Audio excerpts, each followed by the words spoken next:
Hello, ladies. Welcome to our second Boro session on this series of 3 lessons.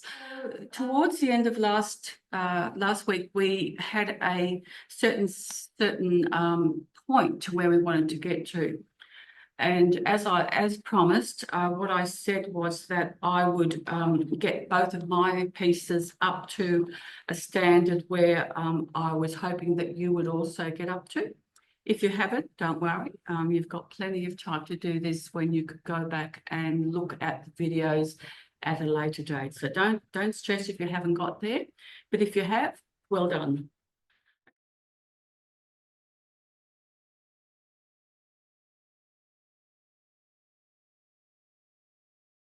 For the first part of the lesson, this is the piece that we actually went right out to the edges, and I asked you to baste it. So here is my piece, all basted, just in no pattern, just to hold it down after we've done our gluing. So this is one that we're going to stitch right out to the edges, and I'm going to show you different ways of doing that. So that's the first piece. The second piece was a different method in that we frayed our edges. And as I said in my spiel last week, was that you don't have to put fabric over the entire piece of the background. If you've got a lovely piece of background, whether it be plain, whether it be patterned, striped, doesn't matter. It's up to you. But I quite like this minimal piece that I've done here. I've left quite a bit of negative background to stitch over, and we'll do a little bit of that today. This is something that I just wanted to show you. I've put a little paper in there, and I think that just adds a little bit of interest. As you can see, I've just put a very small strip, but enough to overlap, so that we've got a little bit showing there. Just adds a little bit of interest. So I hope you've managed to do that today, up to today. And what I'll do now is we'll get on. I haven't actually basted this piece down because we're going to work on this piece here today. Okay. Now, just as a start, there, I'm going to show you just a few. These are not rules. These are suggested things to do. In that, after doing this for many years, I've just learned a few tricks of the trade in what looks good, what doesn't look good. But as I said in Boro, nothing is wrong. Well, whatever you do will be fine. But I'm a bit of a perfectionist in that I like to know exactly what the outcome is going to be like. This is a piece that I have stitched many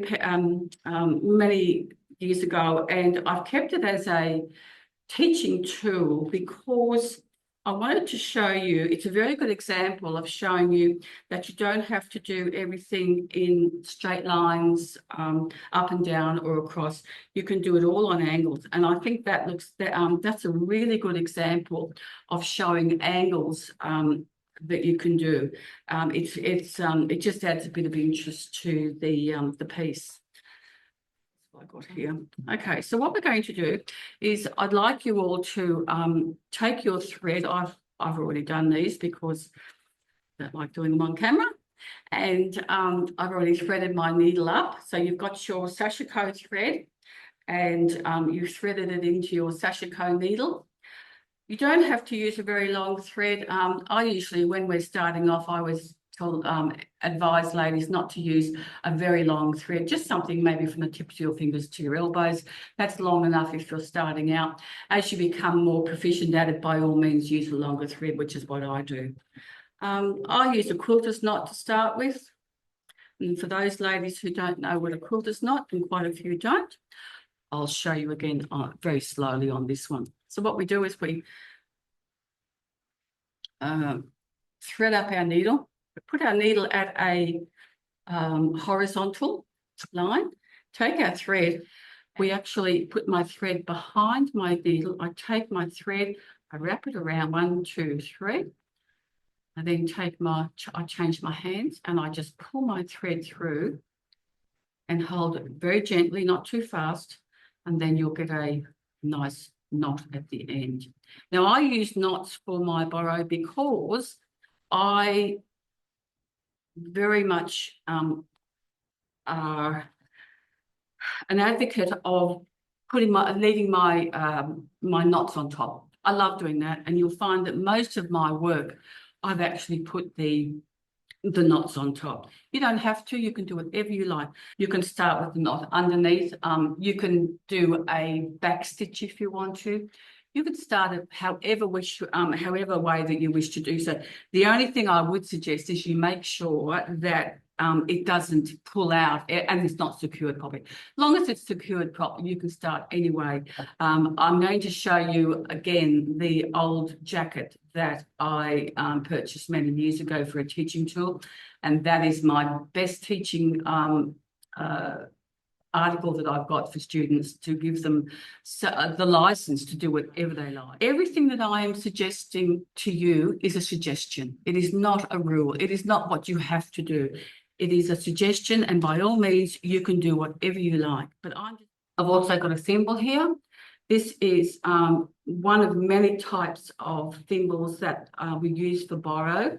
There is there's many leather thimbles. There are metal thimbles, and this is a really good place where we actually put them because that part of your hand is quite strong, actually. Most patchwork shops have these thimbles. You can get them from any patchwork shop, but they'll sell them, any online shop that sells Sashiko. Clover make a very good one. That's probably the most popular one that's on the market. Olympus have a leather one as well. That works very well as also.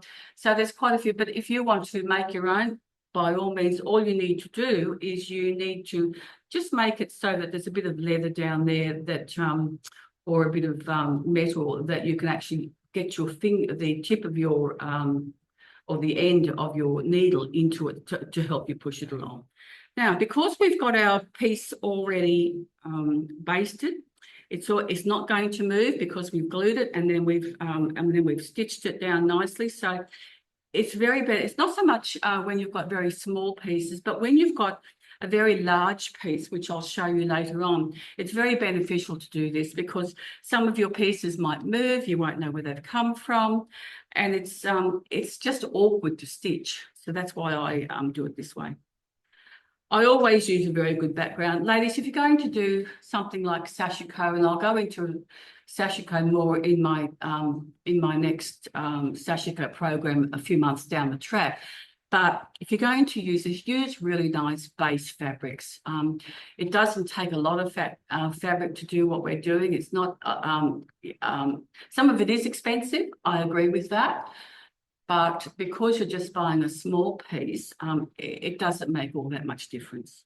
All right, so I'm not going to start on the edges. I'm going to pick a central point because if I were to start all the way around, what will happen is as you stitch, you'll find that you might get a bit of a bubble.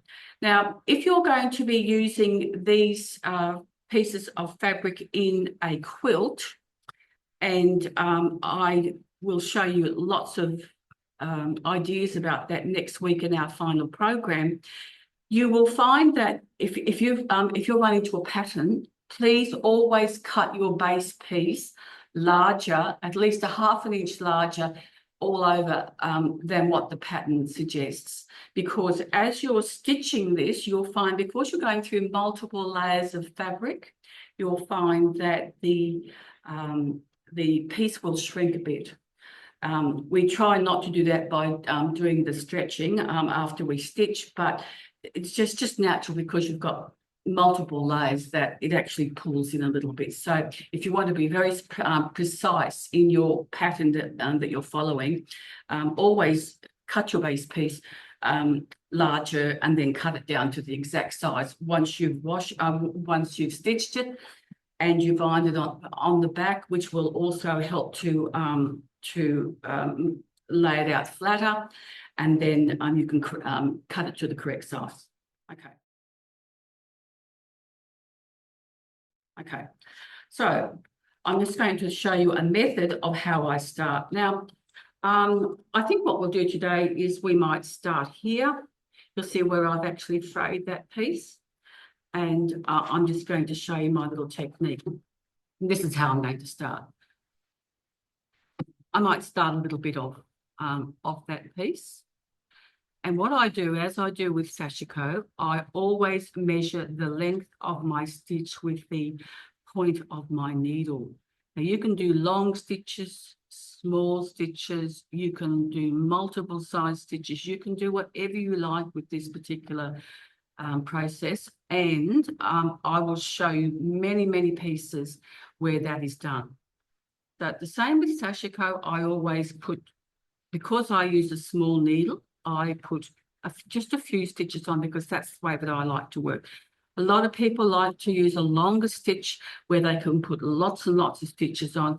And that does help because what it does is it actually eliminates the number of times that the thread goes through the fabric and helps to keep it in a better condition. You'll find that these threads, especially the threads that are designed specifically for Sashiko, do tend to fray very easily. Okay, so I'm going to push that through. And I'm going to pull it through there.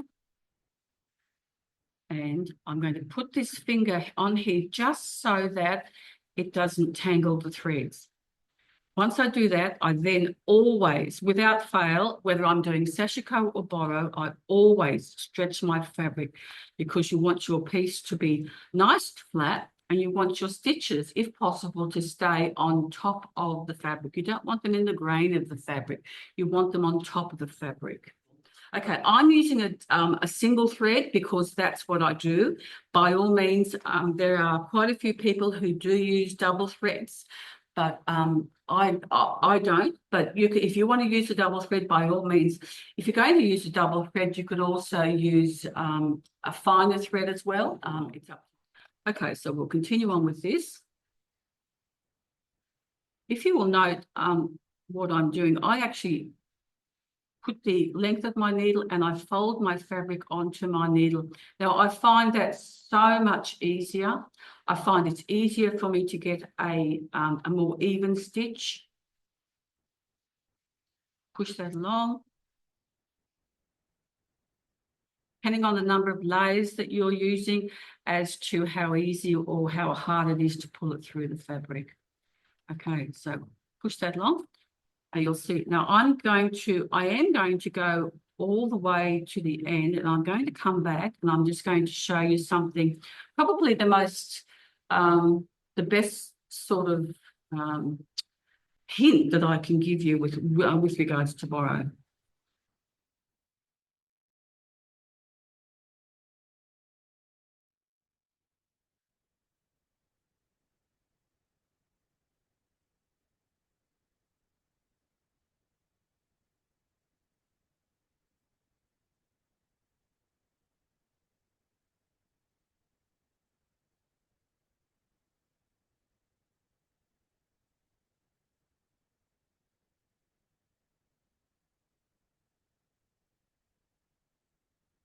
Now I'm going to go a little bit further, just because I can. I'm going to come up on this single layer of fabric there. Put my thumb on the entry point. I do this with Sashiko as well as Boro. So I use the same technique for both Sashiko and Boro. Okay, so I've gone a little bit out of there. Remember, I said that I quite often go into a negative space, which is what this is. I quite often go over here, and I'll show you some examples of that next week. And I really like that because it actually helps to bring the thread to the foreground. It's really nice effect. So I've actually brought my needle up onto the top of my piece. Now, if I was to go to the next line and come back here, which is what I'm going to do, if I was to come down here and from the top and start my next row, I would have a piece of thread going down there like that. That's not something, that's okay if you like that. I don't particularly like that. So what I do is I actually take one more stitch and I actually take my stitch, my needle, and bring it up from the back, starting the next line. And I always turn it over and just leave a little bit of slack in the back of the fabric. Now, I call that my little Mona Lisa smile. And for those of you who know about the Mona Lisa smile, she's got a very cheeky little sly smile. So that's what I call her, a little Mona Lisa smile. Okay, so I turn it around and then I start back.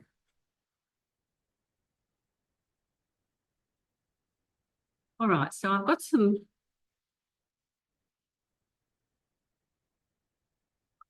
stitches on there. I'm going to pull them through and I'm going to stretch my fabric. Okay, that's not very straight, but that's because I'm standing up doing this. That's okay, that's fine. Doesn't matter whether they're straight or they're slant, it doesn't matter, it's all good. Okay, so one of the things that I find is a really good tip to students doing this is when you come back here, your tendency will be to put your stitches one underneath the other. Okay, so you could, and most people would probably try to put it underneath there, put it underneath there. That is not a good look because what it does is it creates a hill and valley effect. If you continually go all the way down there and you've got fabric there showing, you'll find that you'll get that wavy effect and that doesn't look very nice. So what I suggest that you do, just pretend you're building a brick wall and offset your stitches.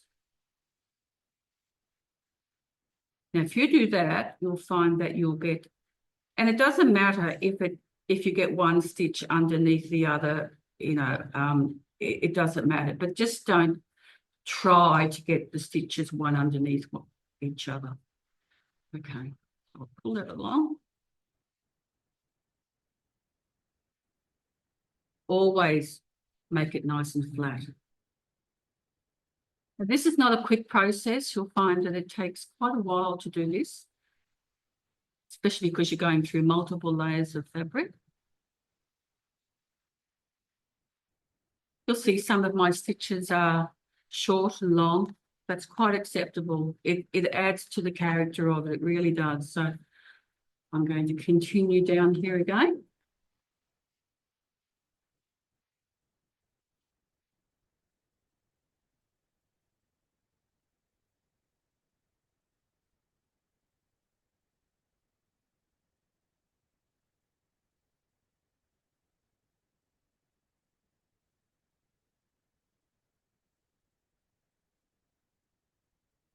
Girls, if you don't have a thimble, don't worry. I have a thimble on today because I wanted to show you. I very rarely use a thimble because I'm so used to it. I'm used to pulling the thread through multiple layers, but I put this on today just to show you until you get used to it. You will sometimes, it depends how tough your hands are. Okay, so I'm going to go back and turn my piece around.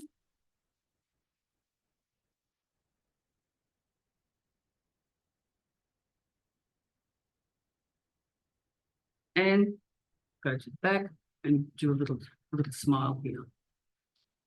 There it goes. Okay, so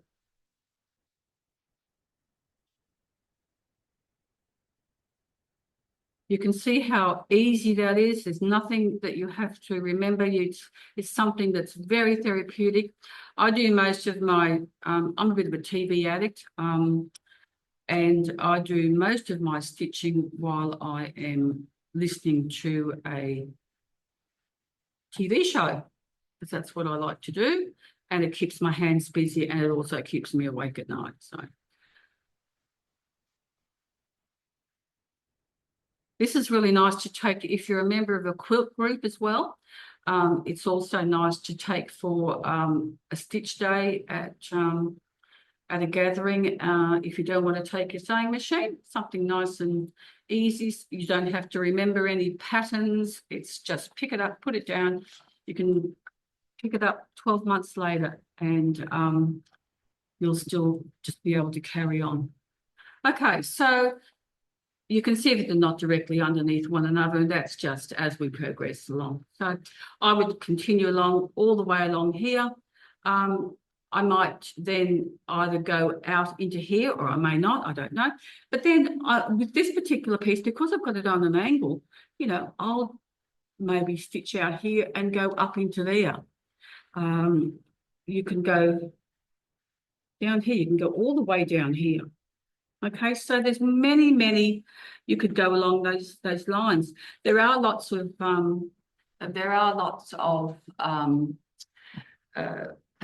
fabrics that have designs in them, and I will show you some of those. And as you become more confident, and you might become a little bit more creative, and you might decide to go around the patterns, and I'll show you some of those as well. But this is just starting off. We're just getting started with the piece. Okay, good question. That will depend whether you're going to be trimming it. It depends how you're going to finish off the edge of your piece. Now, later on in the session here today, I'm going to show you how to or different methods of finishing off your pieces. You can either put them into a quilt, and therefore you're going to be cutting them, trimming them off, and putting them into a seam.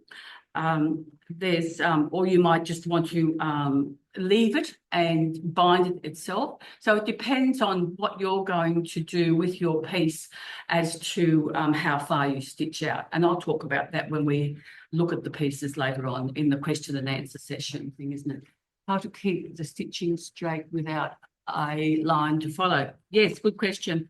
I tend to be able to make them quite straight. Don't get me wrong, I do go off kilter sometimes, but if you really want them nice and straight, and I'm pretty much that way myself, you can get use a hairpin, which is a bit of a sort of a bone-like piece of material, and it leaves a crease. The other thing you can do is you can get a ruler and use a piece of tailor's chalk or a white marking chalk that washes off or just brushes off. You can use that like a sew-line pencil or a bowhead pencil, or there's many white pencils out there on the market. Or if you're using a light fabric, then you can use like a coloured one, and they wash out. So you can use them, and you can rule the whole thing up, and then you've got a complete guide if you wanted to. I like the fact that I can just change direction as it takes me, you know, and that's what I've done with all of my pieces. I very rarely use a ruler and a marker, but if that's what you'd like to do, by all means do it. It's very acceptable. It's the same thing. Is it better to work on a flat surface? You know what? I find, I know this sounds really strange, but I actually work on my knee most of the time. I've actually got a recliner, and this is how I work. I've got a recliner in front of my television set. I put the feet up, and I usually do it on my knee. And that is the most comfortable way for me to do it, is in my chair. I find it a little bit more difficult standing, but if I sit at a table, that's fine. But the most comfortable way for me is, as I said, just putting it on my knee and with my recliner up, and doing it on my knee. I find that very, very comfortable, and it works really well for me. So it's whatever fits you. Yes, that's it. Okay, good. All right, so that's it. That's what you're going to be finishing for next week, is you're going to be stitching your whole piece next week. Now, if you've got, actually, I might, what I might do, that's the piece that I've basted, and that's the piece that's got everything, the fabric over the whole piece. Now, so I'll try and do this without, I have glued it, but I haven't stitched it, but that's okay. I can manage that. All right, so I'm going to show you, this is the piece. I love this. This is my favorite piece because I like the negative space. I love these colors. They just do so much for me. Okay, so what I'm going to do is I'm just going to show you what it looks like when you go into negative space. So I'm just going to start here. Is that okay, Janet? Yeah, right. All right. So I'm not going to go all the way across. And I will try to have these pieces finished by next week, both pieces, to show you what they look like when they're all finished. Now, that's a bit off.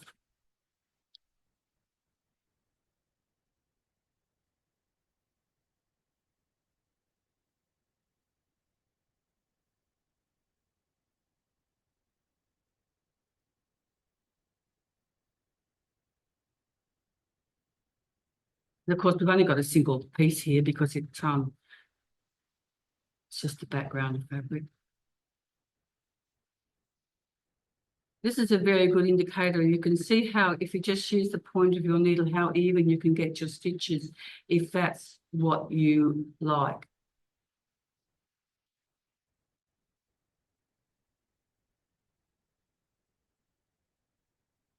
Now I'm going to turn around, I'm going to come back.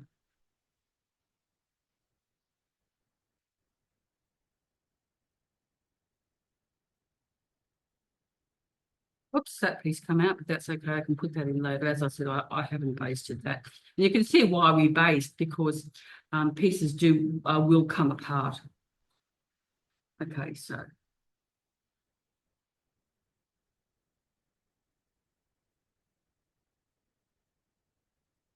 you can see it's very easy to get your stitches nice and even if you've got a dark fabric,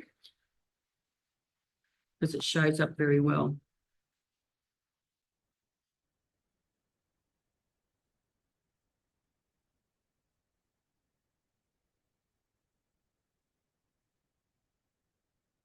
We're going to come across here, and we're going to just leave that little bit of slack in the back of the fabric, of the thread, I mean.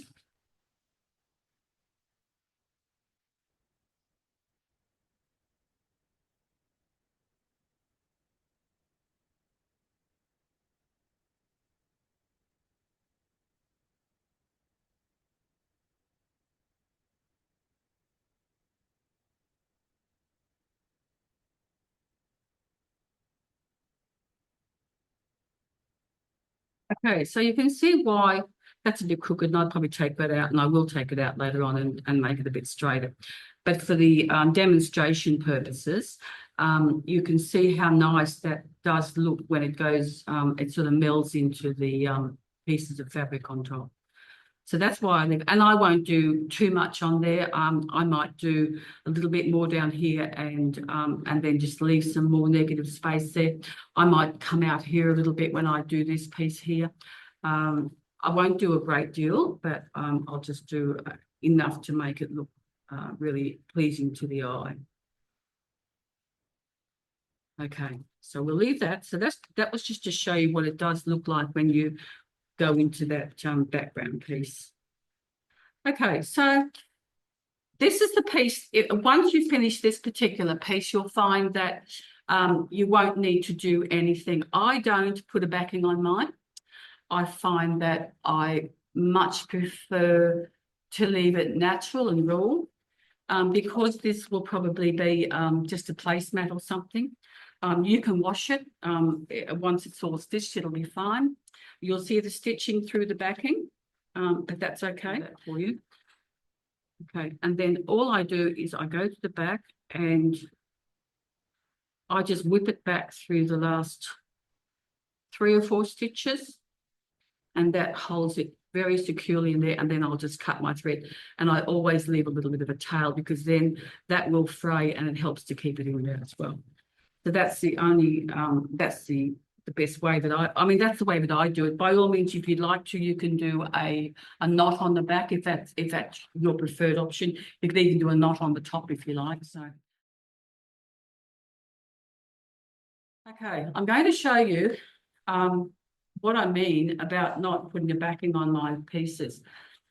I like to have them very organic. I don't particularly like putting backings on these particular pieces, but that is purely your preference. If you like to put a backing on it, by all means, and I'll show you some that I've done that with.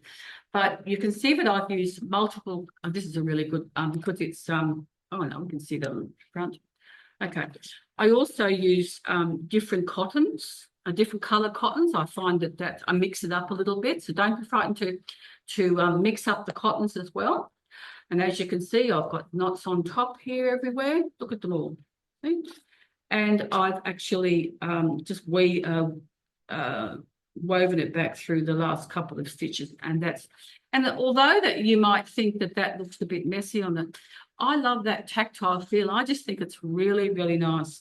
I've got another piece there that's a really good example using woven fabrics. Then what I do is I then straighten it up on my ruler and on my cutting mat with a straight ruler, make it nice and square. And then I just use a blanket stitch, a really rough blanket stitch around it. And I find that just gives it that really nice vintage look. It's my preferred method. I just love it. It's so, I don't know, so cuddly, I find. I'll show you another piece here that I've done with that.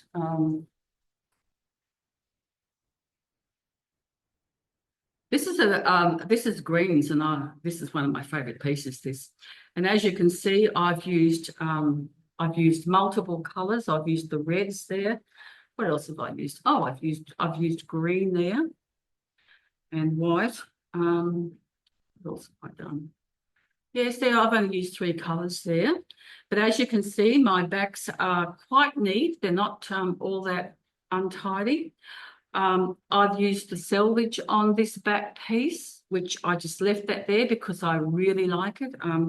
This is not about being something that's really pristine. This is about upcycling old fabrics, offcuts, and using them to create something of value. Okay, so you can see that it's quite raw there on the edge, and I've still just done a blanket stitch over the top, and I really like that. This is a piece that's been very much admired when I was doing all the craft shows around Australia, and this was one of the most admired pieces that was on my wall, and I really like it. And as I was talking about going around patterns, and as you can see here, I had a piece that had a design in it. And I've actually just sashikoed around that, and I put it around the edge.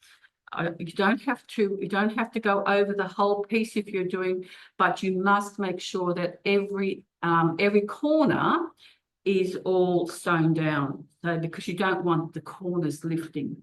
So make sure that your edges are all down. But then what you do inside the piece of fabric then is up to you. You can see here that I've actually gone around that design. And then I've just done the edge. Okay. I've done another piece there. And I've used all different manners of directions and colours. So I've used a mustard there as well. So that's a couple of ways that you can finish off. The other way is I've got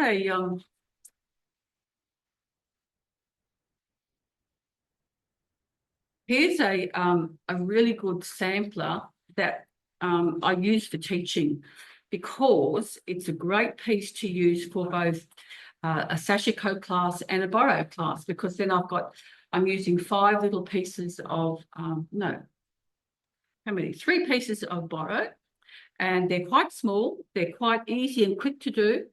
And I've actually put these into a seam. Remember somebody was talking about what you do with the edges? Well, I go right to the edge here because I know that everything is then going to be sewn into a seam. Right, so these are really good teaching projects, these for both. Then I've done my Sashiko. We'll be doing a Sashiko class in a couple of months, I think. I'm just in the process of organising that. So if you feel like keeping your small pieces and you want to do the Sashiko class, you might like to keep them and then do this particular project down the track after we've done the Sashiko class. So these are all little pre-printed medallions. So as you can see, you can either leave it raw, leave it freestanding, or put it into a seam. What else I've got here? This is a piece that I finished. It's been all the edges have been frayed, as you can see, and I still haven't got round to.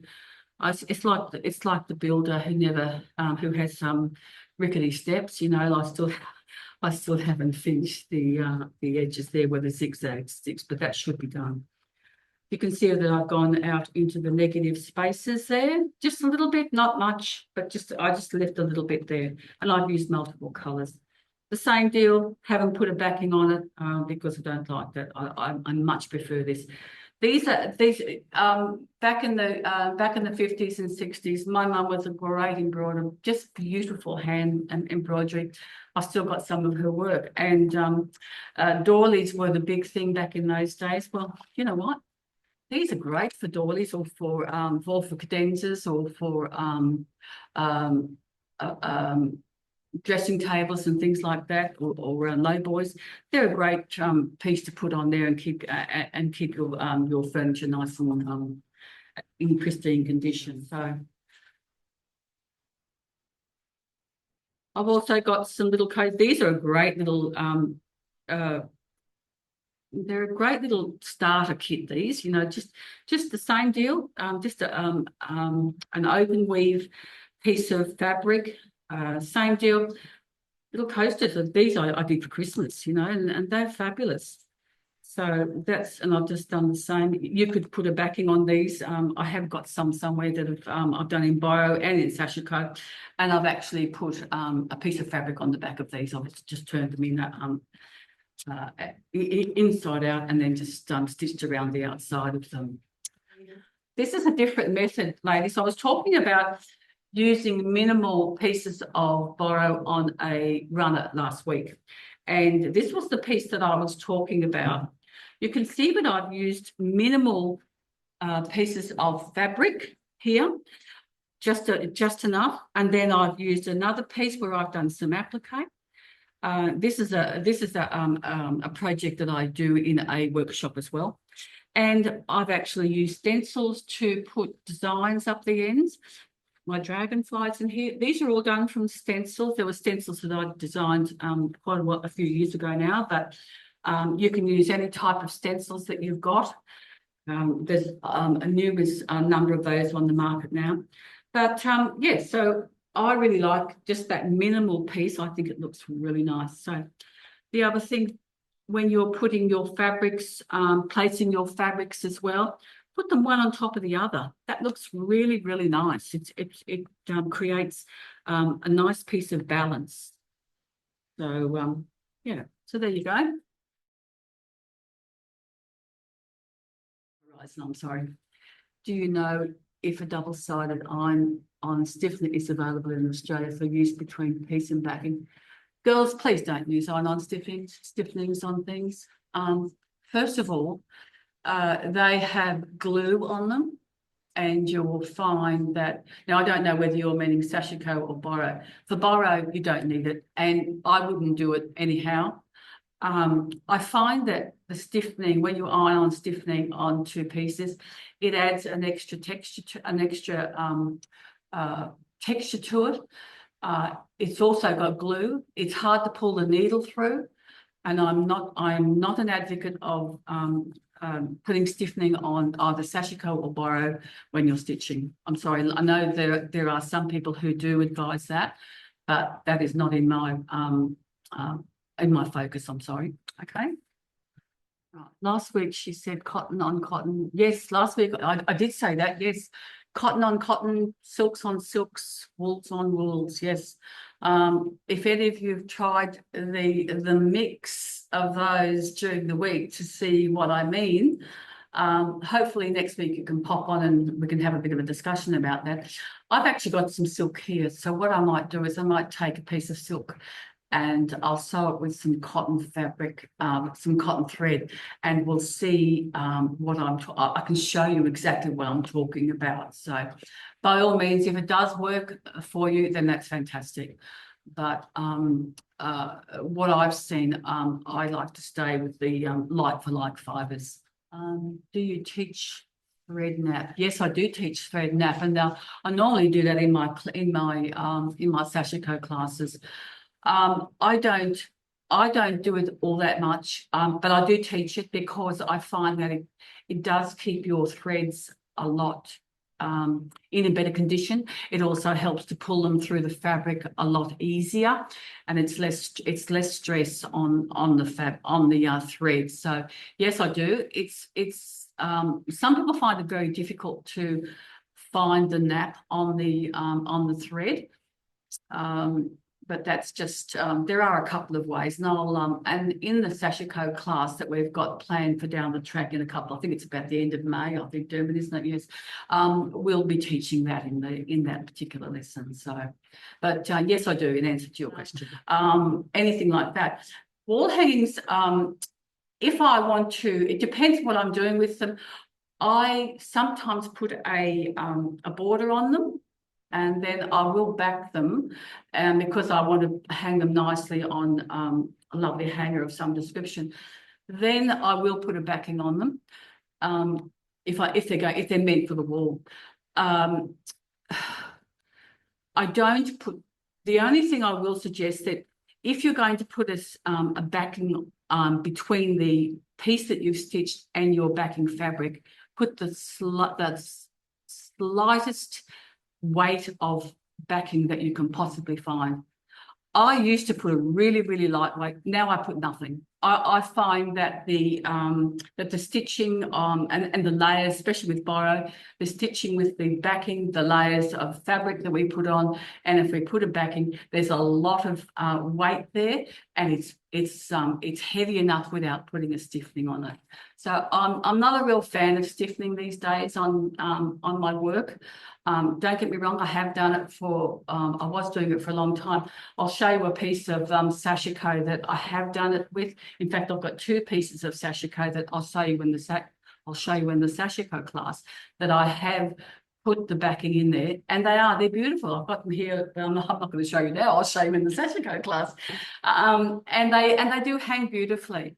But if I was to do them again, I wouldn't do that. I would probably just put a backing.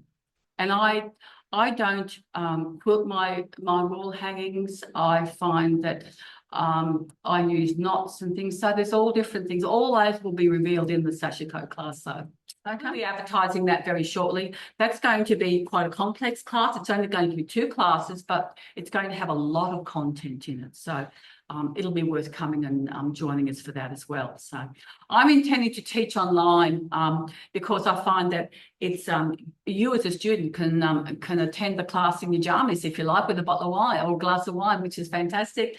You can go back. We'll always be videoing them. We'll always be you'll always have a link online to them for a certain amount of time, and they'll always be there for you to go back and have a look at. You haven't got to travel. You haven't got to dish out any other expense. So I find this is a very good format for teaching students. And as I've indicated before, I'm very, very happy to answer questions. My question and answer session would be the same as if you're in a class. Of course, you don't have that hands-on, but we hope to make it as comfortable and as easy to learn as possible. From the basics. So a beginner to advanced is quite able to come to my classes. I always, no matter whether you've been to many classes and you've been doing Sashiko for many, many years, and it doesn't matter, because what I find is that no matter who you learn something from, you'll always find something new or learn something new from different teachers. Everyone's got a different way of teaching. And my view is that you'll always get something from every single teacher that you go to. And then you can put it all together, and then you can formulate your own technique and your own ideas and all that sort of thing. So in answer to your question, beginners to advanced, happy to have you. I'm going to be doing some pre-printed fabrics, some wash away segments, some designs. There'll be some design fabric in there, design segment in there, both with stencils and with drawing, drawing with stencils, and other ways of tracing, all that sort of thing. So there's going to be, it's going to have a lot of content in it. That'll be very well worth coming to visit. Okay. What I'd like you to do is I would like you to finish at least one of your pieces. If you're doing 2 pieces, I'd like you to finish at least one, because what we're going to be doing next week is we'll have a question and answer session. I'll be showing you lots of different things of what you can do for Boro, like coats and jeans and T-shirts and quilts and runners and wall hangers, tote bags. There's so much that you can do. And I'll have quite a few examples here to show you of what I've got. Also, and how to put them all together. We'll also be having a chat session on anything that you've learned in the classes.